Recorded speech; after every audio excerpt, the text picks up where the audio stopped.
Oke, kita lanjut untuk pembahasan TOSP-nya, langsung aja.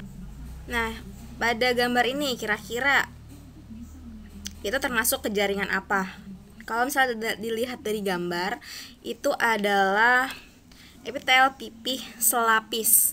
Ini kalau misalnya dilihat pada mikroskop. Nah, epitel pipih selapis ini dia itu memiliki ciri-ciri, dia tuh tipis, terus kemudian mudah ditembus. Terus biasanya kalau epitel pipih selapis ini dia tuh terdapat atau adanya itu di tempat yang tidak beresiko mengalami kerusakan, misalnya kayak di dinding pembuluh darah, terus permukaan alveolus, terus di rongga abdomen atau perut, terus juga ya kan match sama pertanyaannya, yaitu ada di pembuluh darah, terus alveolus. Ya, jadi jawabannya itu epitel pipih selapis. Lanjut. Jaringan yang terdapat stomata, yaitu ada pada epidermis. Ya. Jadi, stomata itu dapat ditemukan pada bunga dan batang yang terletak pada epidermis bagian bawah daun. Nah, kalau misalnya kita lihat nih ya gambar stomata, yaitu ada paling bawah tuh stoma, itu adanya tuh di epidermis bagian bawah. Lihat di sebelah kanan itu epidermis bagian bawah. Nah, stomata itu masuk ke bagian epidermis bawah. Ya, epidermis kan dibagi jadi dua, ada atas sama bawah. Lanjut, di sini ada ciri-ciri, ada tabel yang A dan B. Kalau yang A itu selnya lunak, yang B keras. Nah, kira-kira ini itu termasuk jaringan apa? Jawabannya itu kolenkim dan sklerenkim. Jadi kalau kolenkim itu dia itu memiliki dinding sel primer yang menebal, fungsinya sebagai penyokong bagian-bagian permukaan yang masih tumbuh, berarti yang masih muda. Ya, kemudian ditemui juga pada lapisan permukaan batang yang muda. Yang B itu sklerenkim, di mana sklerenkim ini berdinding sel sekunder yang kaku karena memiliki lignin, dan keras juga karena memiliki lignin. Nah, lignin itu apa? Jadi lignin itu komponen kimia pembentuk kayu, jadi keras. Nah, kalau misalnya olahraga secara teratur, kira-kira alasan yang tepat mengapa atlet ini bisa menahan nafas lebih lama ketika berada dalam air?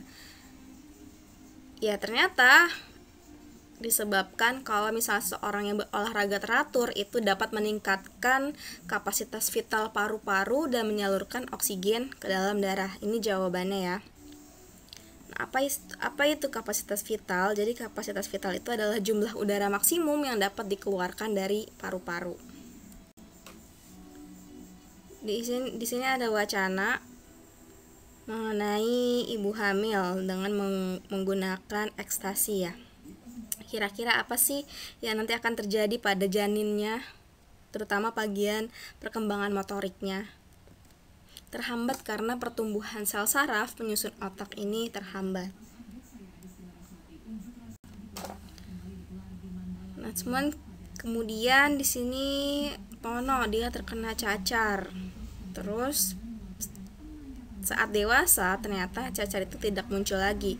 Kira-kira apa yang menyebabkan cacar itu tidak muncul lagi pada Tono? Nah, kita harus tahu nih, penyebab penyakit cacar itu disebabkan oleh virus. Nah, kalau misal seorang yang mengidap cacar, dia itu akan mengalami reaksi kekebalan yang kuat setelah sembuh. Karena memiliki antibodi, fungsinya antibodi dalam tubuh kita itu kan, setiap orang itu kan memiliki antibodi.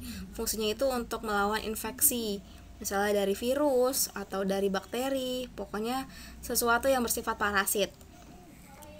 Nah, reaksi kekebalan inilah yang nantinya akan melindungi orang tersebut terhadap gejala infeksi ulang.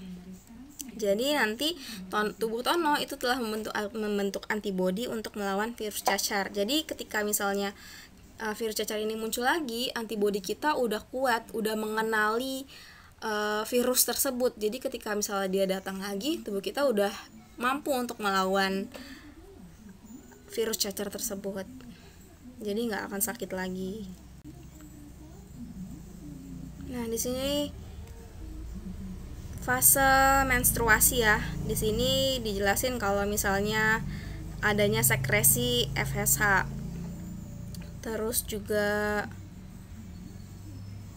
sel follicle digrafnya ini matang, menghasilkan estrogen yang merangsangnya keluar dari LH dari hipofisis. Fase yang dimaksud adalah yaitu fase praovulasi ya, atau disebutnya fase folikuler. Jadi fase folikuler atau praovulasi ini sama aja. Nah, fase ini dimulai dari hari pertama haid atau menstruasi. Nah, pada fase ini hormon FSH itu dirangsang pembentukannya, terus kemudian hormon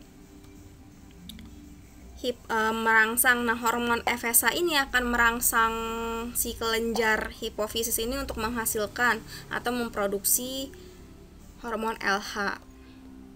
Kalau misalnya dilihat pada gambarnya juga follicle digraph itu berada pada fase praovulasi ya, atau folikuler. Nah, wanita yang masuki usia 45 sampai 55 itu biasanya akan mengalami menopause. Menopause adalah berakhirnya siklus menstruasi. Nah, ini berhubungan sama hormon estrogen. Nah, kira-kira bagaimana untuk wanita muda yang mengalami menopause dini? Hal tersebut kira-kira dapat terjadi karena apa? Yaitu ternyata ada kadar estrogennya rendah sehingga terjadinya osteoporosis. Jadi menopause ini terjadi ketika ovarium memproduksi sel telur dan menghasilkan kadar estrogen yang rendah.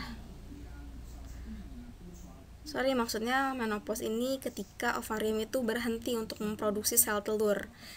Jadi nggak akan bisa hamil lagi ketika menopause. Nah, menopause ini ditandai dengan kurangnya atau rendahnya kadar estrogen. Kalau misalnya kadar estrogen dalam tubuh seseorang itu rendah, itu akan mengakibatkan perempuan itu rentan untuk terkena osteoporosis karena adanya pengurangan penurunan massa tulang. Ya, jadi semoga video ini bermanfaat. Silahkan disimak dengan baik videonya. Ya, sekian dari saya. Wassalamualaikum warahmatullahi wabarakatuh.